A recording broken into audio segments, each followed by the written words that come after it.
What's up guys, it's Card Games here, and today I'm bringing you my Fire Fist Viking deck profile. This build isn't as aggressive as the normal Fire Fist build, Fire King build, but it's a bit more consistent. So here, I thought I'd show it to you guys. I'm starting off. I'm playing two Karkadis. Karkadi is really good for just tutoring spells. For tutoring your cards in the deck. It combos really well Polar Duality and Raigeki Break, which I'm playing in the deck in the way that helps gain advantage, so Raigeki Break doesn't become initially a neg one if you've used this, and also it helps with Polar Duality just to add more consistency to the deck and make you just thin out through your deck and make you look at the top 3 cards, because if you have this and Polar Duality, you're in a good position already and you've already gained a lot of advantage against your opponent. Okay, next up, I'm playing 3 Fire King Avatar Garunix.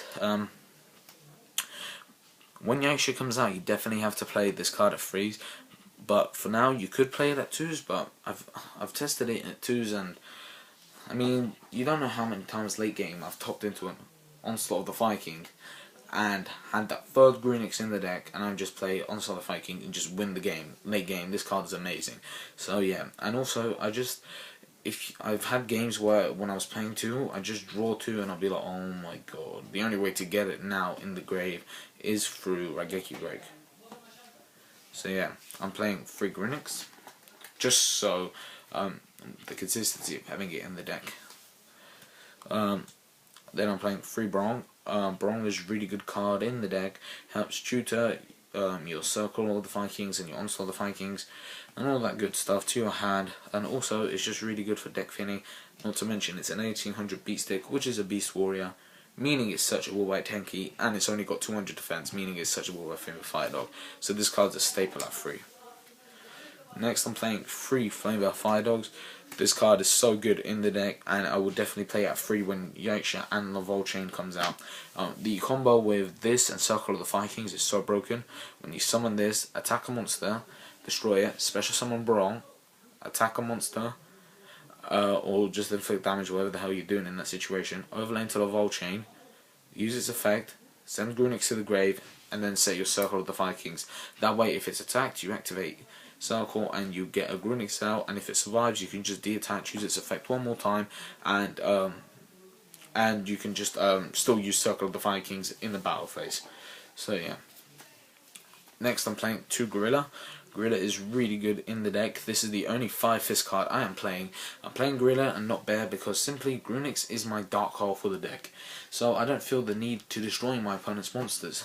And I know Bear is really good for generating advantage, but I don't have a problem with monsters in the deck. I mean, that's the whole point of Grunix. That's why I'm not playing Dark Hole in the deck. So I'm using Gorilla, and Gorilla is just really good for just getting rid of problematic spells and traps like Macro or the... No, Macro wouldn't do anything, sorry, like D-Fisher.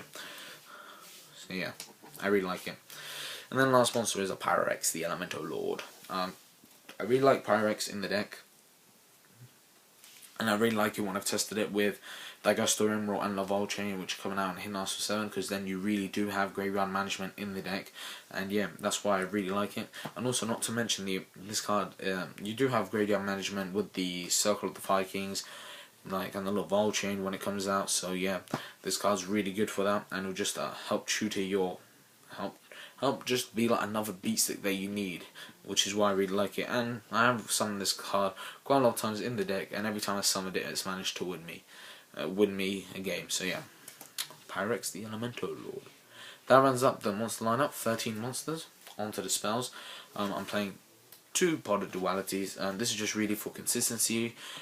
Helps me go through my deck, and like if I see a Grunix, I'm not gonna take it because then it will destroy my onslaught play. So I'll literally keep my Grunixes in the deck, make sure I don't draw them, which is another reason why I'm playing Karkadi, because it combos really well with this card, because then you're less likely to draw Grunix when you're playing Polar Duality.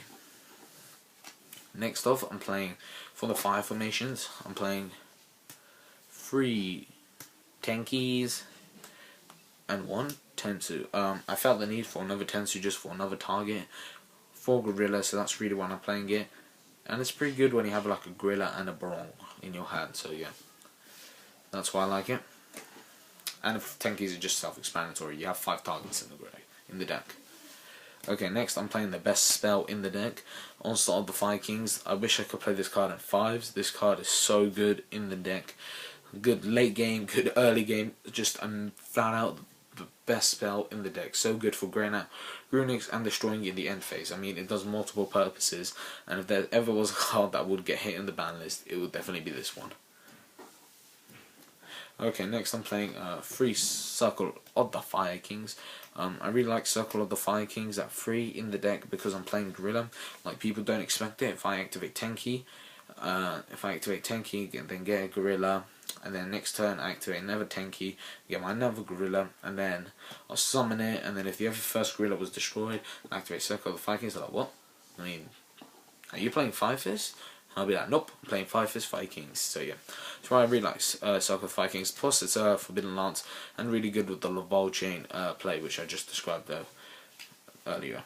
Okay, next I'm playing 3 MSTs to get rid of pesky back rows. Lance isn't as good as it once was, in my opinion. I think it's a bit overhyped in the beginning of the format. I really do prefer 3 MST instead of it at the moment. I don't know, my thoughts might change, but so far I'm really liking 3 MST. The ability just to chain MST to Abyss Sphere against the Momo matchup is just too good not to do. So yeah, 3 MSTs. And last 2 cards I'm playing Heavy Storm and Monster Reborn. No Dark Hole because your Grunix is your Dark Hole. Heavy Storm really good to get rid of back rows, and Monster Reborn is just so broken in any deck. So that runs up the spells.